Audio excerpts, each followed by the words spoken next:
endiselt, tere kiirusta.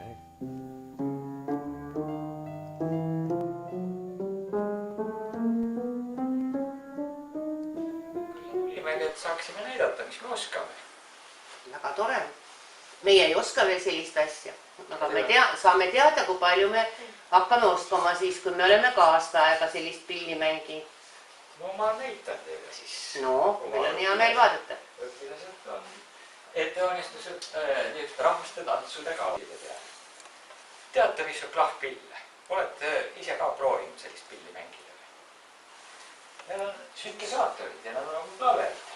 Näete, valged mustad klahvid ja hästi palju nuppe. No klaver on natuke lihtsamgi, nuppe on vähem.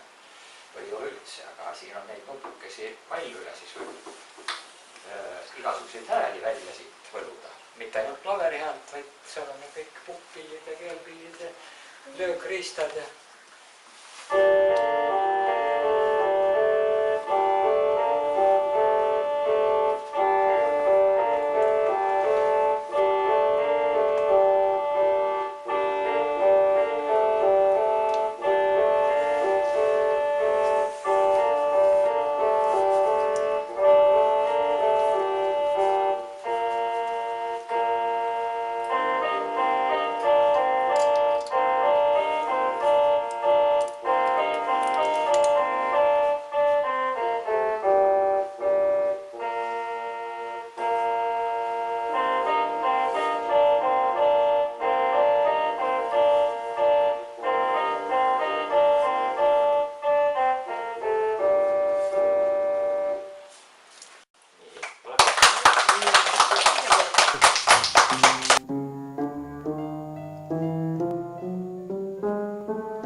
Thank you.